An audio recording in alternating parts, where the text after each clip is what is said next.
Hey guys, today I'm down in Irvine, California with Honda's new electric suitcase. This is the Motocompacto that you've probably heard a bit about. First things first, let's put it together. The Motocompacto is Honda's answer for last mile transportation. What happens after you get off the bus, off the train, or out of your car, because at under 50 pounds, you can put this in your trunk and just carry it around. First thing we need to do is release the handlebars. Pops up right like that. We then pull on this little latch. That latches into place. Then we rotate the handlebars around and lock them in. Good to go up front. Next comes the seat. Yes, the seat, even though Honda is referring to this as an electric scooter, it does have a seat that you get to sit on, and that latches in right back there. It of course has foot pegs. Those pop right out of the side. In case you're wondering, it is front-wheel drive, like every Honda sold in North America. But to improve stability while saving a little bit of extra space, the rear wheel tucks away. You just pop it out right like that, and then latch it back into place. And hey presto, you have a less compacto Motocompacto. Now to get it moving the first time, you do have to give it a little bit of a kickstart. That's because it is essentially an electric scooter. They don't want you to just hop on and hit the throttle accidentally and then take off. So if you haven't been moving in a relatively short amount of time, you do have to give it a little bit of a kickstart to get it moving. On the other hand, if you've been motoring around for a while and you come to a temporary stop, you can just put your feet back on the pegs and take off again. Now this Motocompacto is not Honda's first attempt at last mile transportation.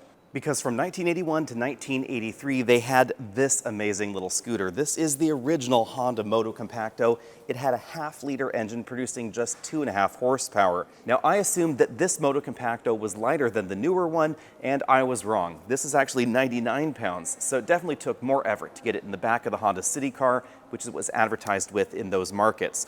But it was still the same sort of thing. You could collapse the handlebars in, you could tuck the seat down, and then this became a much more compact package. Now out on the road, the first thing you'll notice is the intense power, the front-wheel drive Honda drivetrain. Mild torque steer kept at bay. 0 to 60 will never happen. In all seriousness though, it drives exactly as you'd expect. It's a hybrid between an electric bicycle and an electric scooter. You have a seat, you're sitting on the seat rather than standing on it, but it has much smaller wheels than you'd find on the average electric bike, so a little bit more like a scooter in that respect. The center of gravity is a little bit higher than the average scooter, but lower than the average electric bicycle. Maneuverability is not bad. It may appear awkward with that little tiny front wheel, the way that it moves around in there, but maneuverability is actually pretty decent at lower speeds.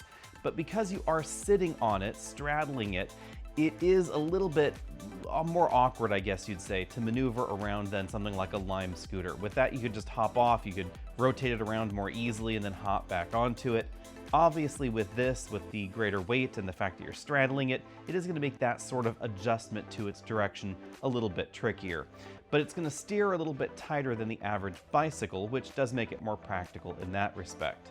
The one quirk I noticed is that there is relatively little storage in the Motocompacto. You can put some knickknacks in the middle, maybe a laptop or a tablet computer, in the slot where the seat and the handlebars duck into, but other than that, there's no basket, and it doesn't seem like Honda has any accessories planned, at least right from the factory.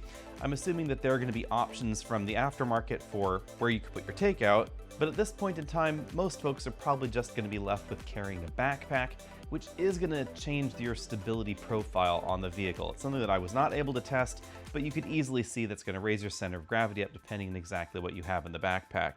I don't think that the speed is a particular problem. I know some folks were disappointed that this is going to top out at around 15 miles an hour, but honestly, for this format of vehicle, I think that speed limit is just fine. Any faster, it might be a little ridiculous on something with wheels this small. In case you're wondering, yes, I did fall off the Motocompacto, so I was able to test that aspect of it. Here's what happened.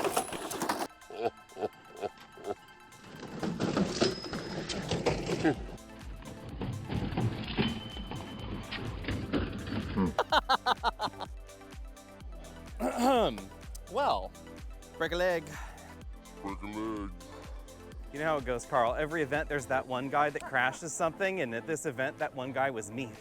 But thankfully, this was literally the least expensive Honda I could have wrecked. It was half my fault, and half, I would say, the fault of the relatively narrow tires. This is something that you're also going to see in electric scooters, but the center of gravity is going to be obviously different. You're not going to be sitting down, and that's why I went tumbling rather than stumbling off like I might have on a Lime scooter. In this parking lot, there were some relatively wide grate lines, long, narrow ones. and the front tire just went right into one because I didn't make the corner sharp enough. Front tire went right into one, and then I went ass over tea kettle. Now for the details. This is going to be on sale in November 2023 for $995, and you can buy it via your local Honda car dealer or your Acura car dealer. No Honda Power Sports dealers, at least not for the moment.